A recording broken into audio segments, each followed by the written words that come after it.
Hi, can you hear me?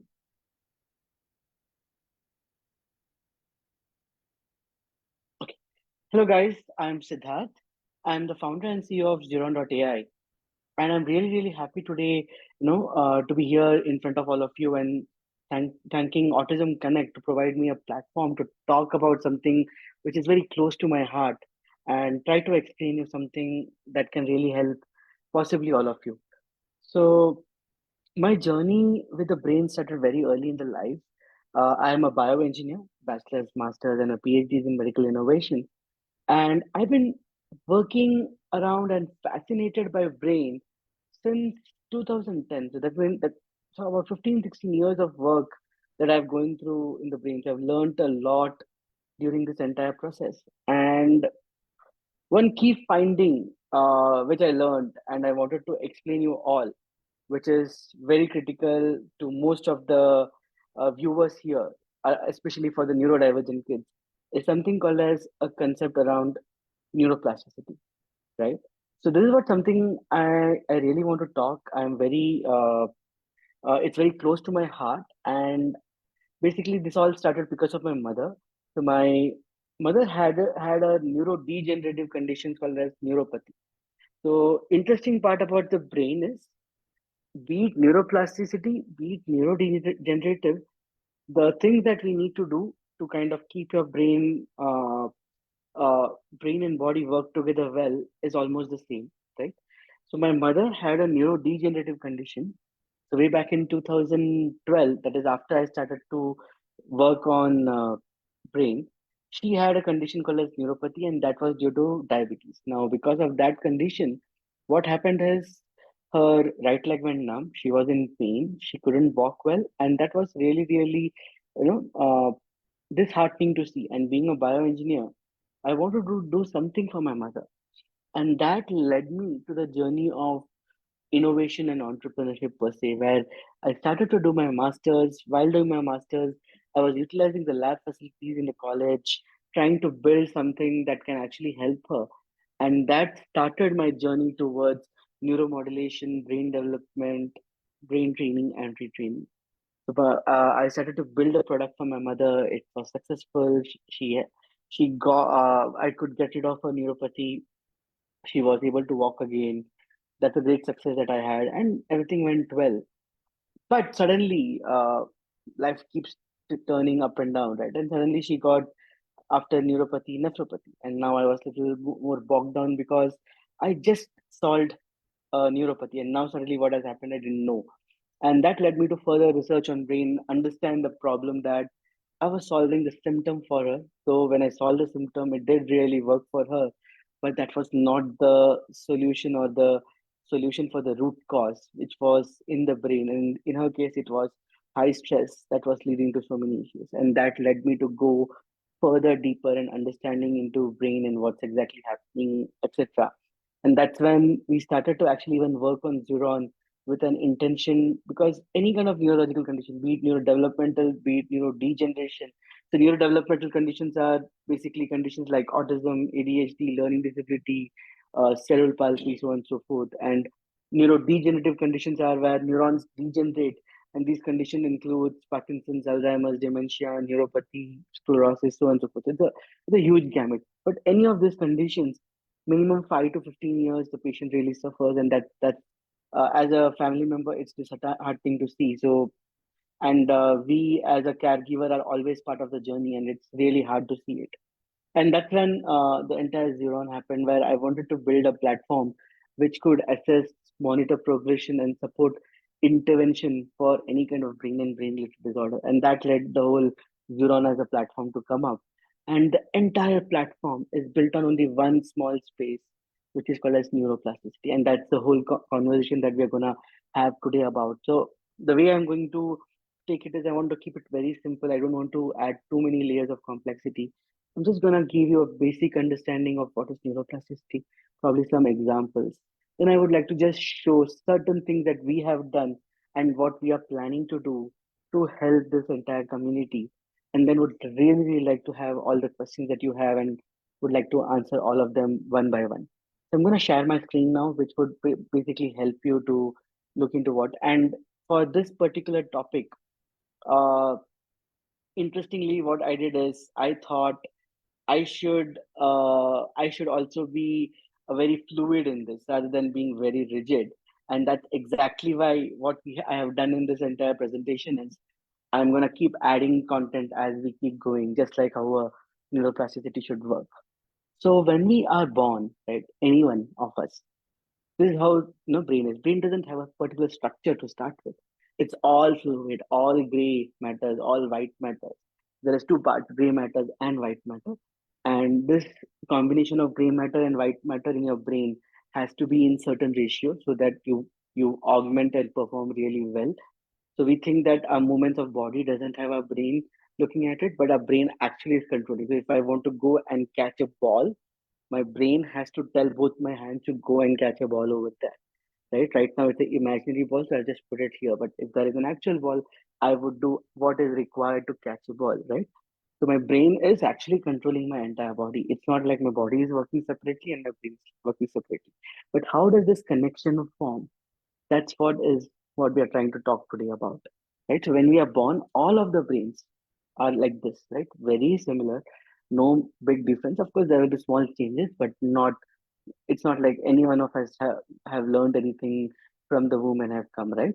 So be it so-called normal, be it so-called genius, or be it so-called divergent brain, almost all structurally and functionally looks similar. So now if you see over here, what happens in this case? In this case, the major thing that happens is we don't know what is happening in your world, right? And we have to learn one by one, one by one, one by one. So that's exactly what we are trying to do. So neuroplasticity is basically the ability of the brain to learn, right?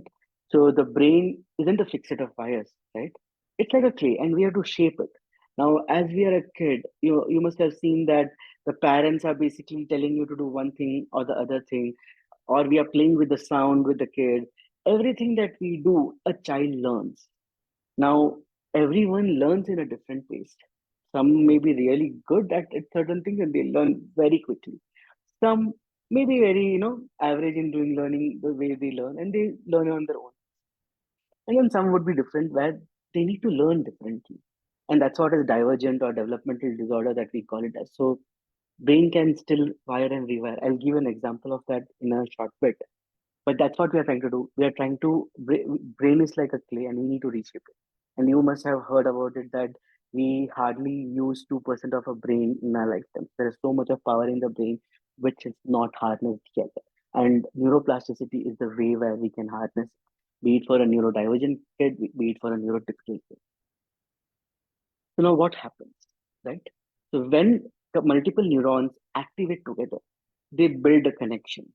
Now, when they build a connection, that's when action start happening, right? So basically, when they fire together, they start really working together. So this exactly is what we are trying to do, where we need to train the brain to make it learn. So now, if we take an example, right, of how does this happen? So if we see, if we just go for a very basic example, which all of us have gone through in one at one time or the other, is how do we basically learn cycling? So now, if we look into the learning of the cycling aspect of it, so how do we learn? We fall multiple times. We go through various obstacles that are in front of us. We try to balance uh, the whole bike, right? So all of this thing we do. And when we do all these things together, that's when we start learning how to ride the cycle. Now, imagine this as a kid. Now, what happens if you want to learn cycling when we grow up and learn probably when we are 18 or 20? Many of us don't learn cycling while we were kids. We learn cycling when we grow older, right? As I told, somewhere around 18 or 20. So this is a small video which I wanted to show you of how do we really learn cycling. Just give me a second. I'm just trying to share a different screen so that We don't have any kind of copyright violations. So this is a YouTube video of how a child tries to learn cycling. We all must have seen, right? So we are trying to kind of first catch the hands of child and help him or her balance, and then slowly take one step at a time and start driving the cycle or riding the cycle independently. Same thing happens when we are an adult, but only problem is probably the balance and coordination and the overall how the cycle moves may take some more extra time than the others. But the process is exactly the same. So that means what? Learning cycling can happen when we are a 3 4 year old, or when we are 18 20 year old, or when we are 50 60 year old. Time taken maybe a little more, but it still happens. So this is, and while cycling, you need to have three things in picture. One, the brain needs to know what you're doing. Second, the body needs to kind of have a balance and coordination with the brain. And third, you need to ride cycle. So there is a synchronous between the brain and body that's continuously happening, a muscle memory that starts building, and then thereby you keep cycling. But at any age you can learn. And this particular aspect of a person is called as neuroplasticity, right? I'll give you another example how brain and body works together. And this is one of my favorite example that I would like to take. So I'll just try to put one more video for you, which can help you understand what is this about. So basically, we want to catch a ball, right? And I'm trying to look into the entire neurobiomechanics of how do we really, catch a ball, right? So I'm putting a small aspect of it. Please don't go by the exact video, but just to show something, right? So now, while catching a ball, as the video shows, you need to keep your hands like this, and the ball is being caught, right? Now, see the other aspect of it. So they're all showing different ways of catching the ball. So they are all showing different ways of catching the ball, right? One is in a different. So basically, but when we do so, what all comes in picture? One, the speed at which the person is throwing the ball, how high the ball is being thrown, right? What is the angle? What is the strength with which they throw it? What's basically where are they throwing it? How far we are? There's so many things, so many variables is involved. So now what happens is our brain looks into all these things and fills up these variables. Like, okay, I need to go in this position. I need to, see at what speed can I really catch it or not. I need to take a decision first to catch it or to drop it. I may first decide I'm catching it, but in the last minute when the ball is about to come, I'm afraid of it, and my brain tells no, I don't want to catch it, and I drop. There's so many decisions that you have to take. So first, the brain helps you in taking decisions. Second, it calculates so many variables at the same time. And thirdly, I go there and I actually catch the ball.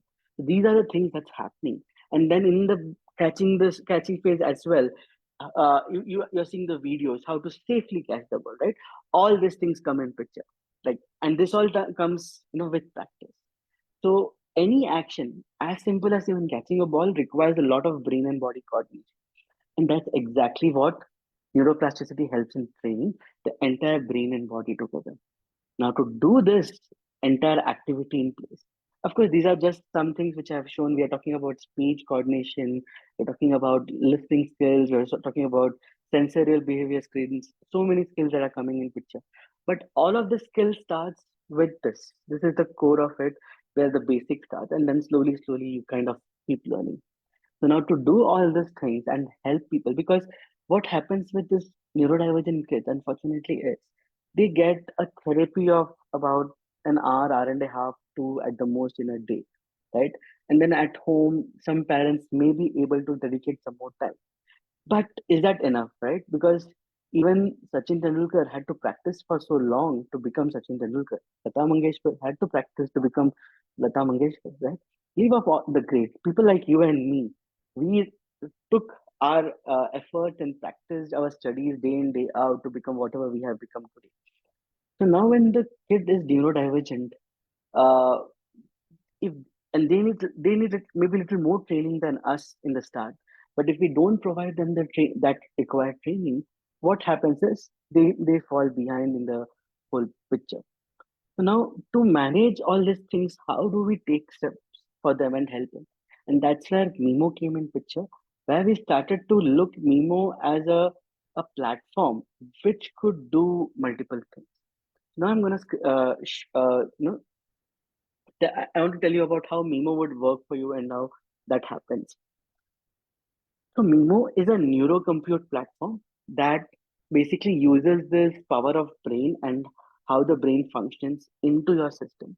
And we try to stimulate people or the child both visually and auditorily. And based on this stimulation, we try to see how does the child or the user behave, right?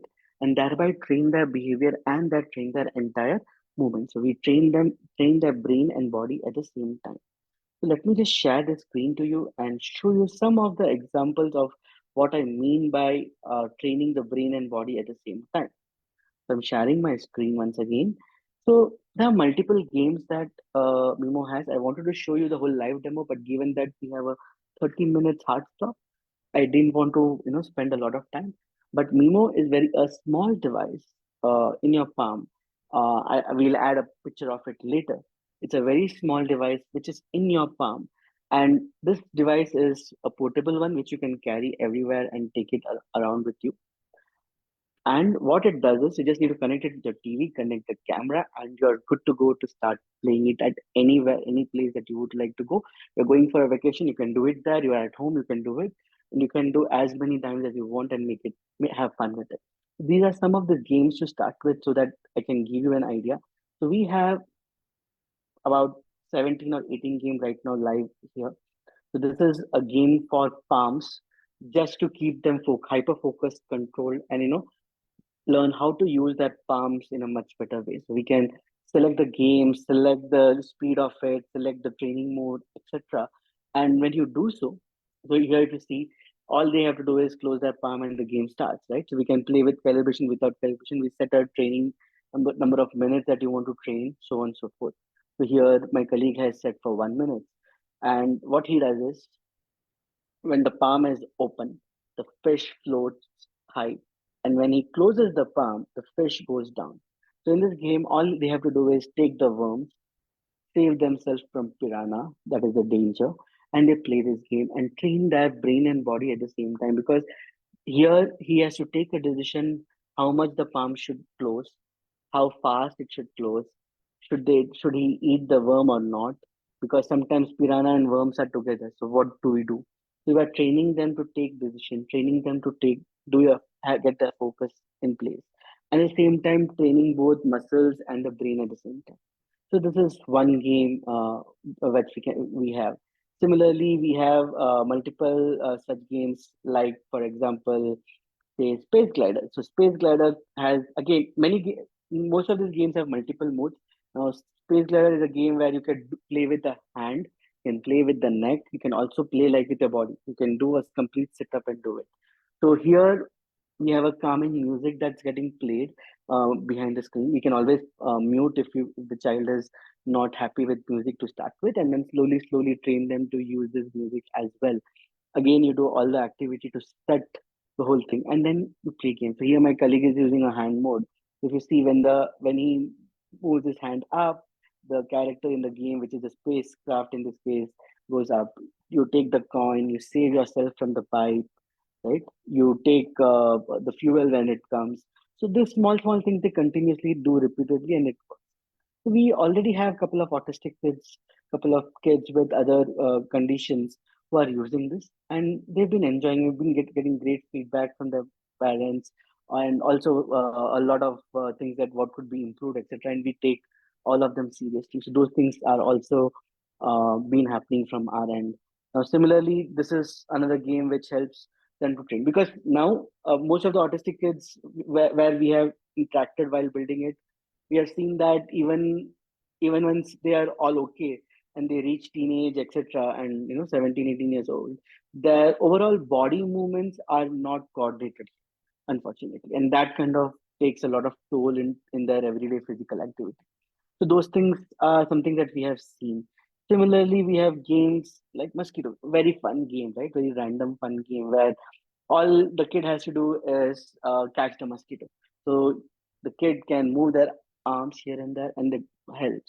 So here, if you see, they're not only just playing the game; The games are designed for us to kind of stimulate the creativity. So with these games, we are able to help you train the brain and the body. That's the fun part of this whole scenario. So here the creativity is in a three-dimension world. We are moving our arms to actually understand where to go. So the spatial perception is learned. We are actually understanding each and every bit of it. So these are the things that are already ready and we have deployed it. Similarly, we are building a lot more which can help the entire neurodivergent population. And we are taking things one thing at a time. And at the core, only thing that we are working on is the ability of the brain to learn, that is neuroplasticity. So if the kid is 4 year old, still they can do a lot. If the kid is 14 or 16-year old and need to learn things, they could also use and benefit out of it. So that's the overall benefit that we have done. And as I told you, we can learn at any age, and that's exactly what we are trying to do. I would like to stop here with my monologue, and would love to actually, answer some questions if there are any. Uh, if we have enough time to chat, we could actually chat and talk about this for a whole day to be fun.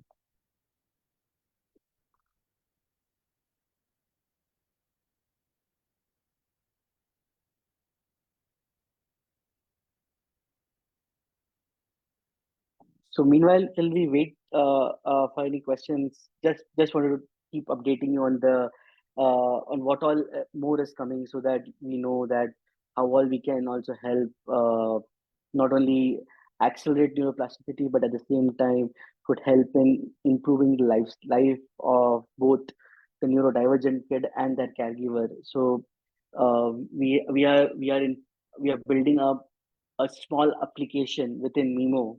So Mimo is a small hardware, as I told you earlier.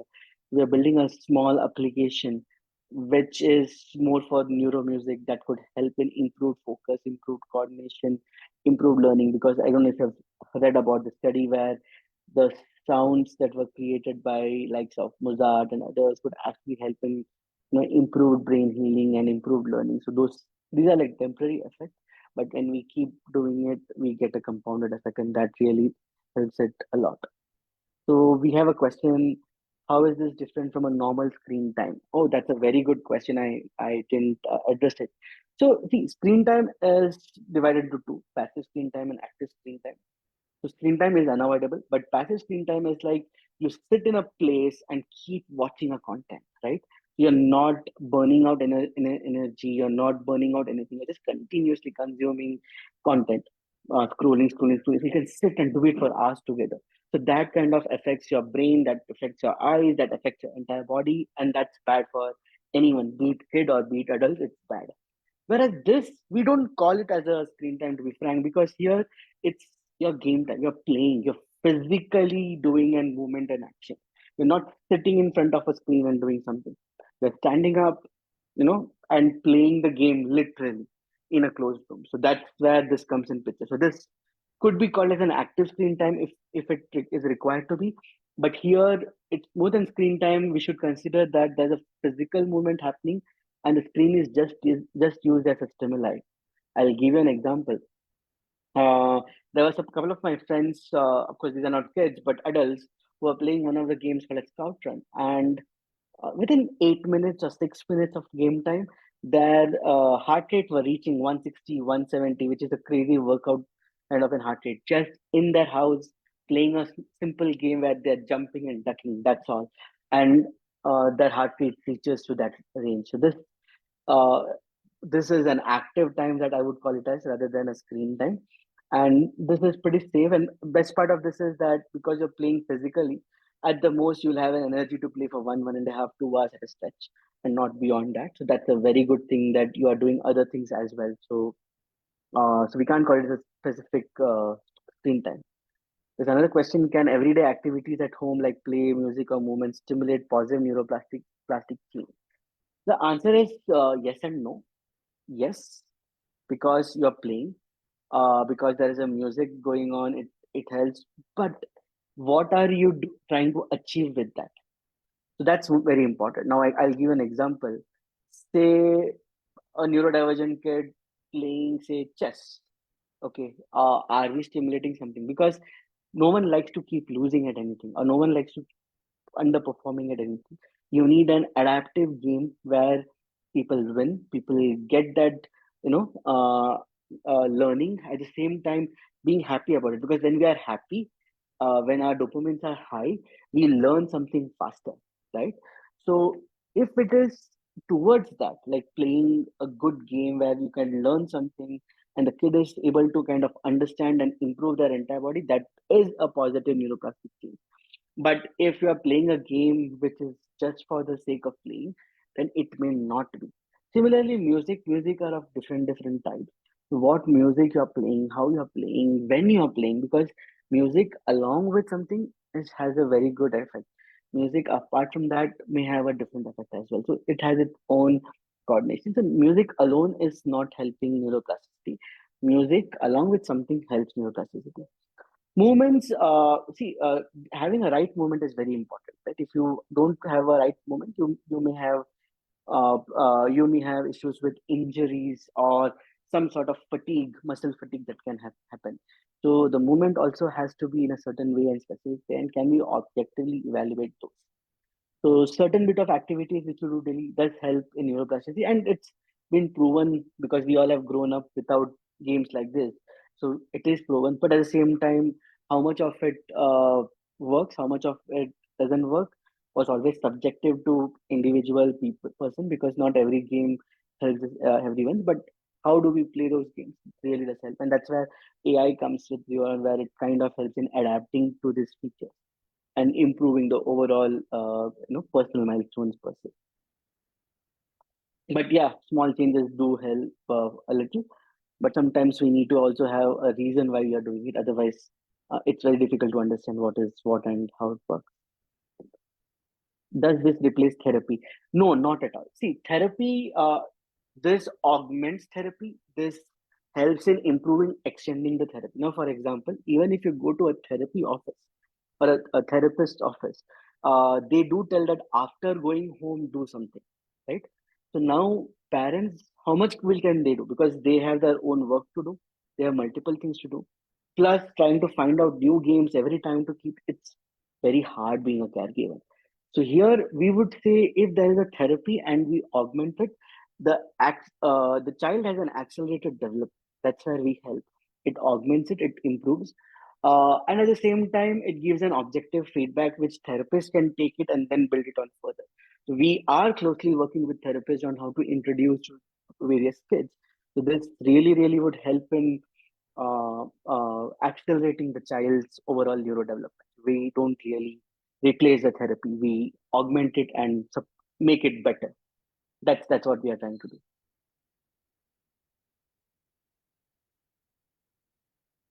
I'll give okay before we can we get a feedback of how the kid is improving while using this? We do have a lot of audio recordings and some video recordings, but unfortunately, for privacy reasons, I would not like to put it in public. But let me give you a gist about it. But in one-on-one with my team, they would always be happy to show some of it without revealing a lot of identity. But we have a kid who is about 4 years old, having an autistic in nature, having issues with the upper body and the lower body, and it continues work of it. And he doesn't have cerebral palsy, but it's an autistic spectrum that we're talking about. And that's kind of helping not only to improve the muscle strength, but also the kid is enjoying the playtime now and playing and having fun, thereby getting more and more benefit out of it. Today, he can do a complete activity of upper body for almost 1.5 hours, which is a great sign from what it was earlier. Whereas when he was doing a manual therapy, 10 sets, 5 sets, he was tired and he was not really interested in doing it. But now the child has some engagement. And this kid, when he was kind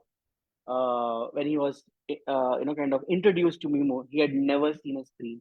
So parents were worried that whether they will respond to the screen or not. But as soon as it comes, he was happy, and as soon as he sees that game, he starts moving his hands up and down. So that's those are the kind of thing that really help.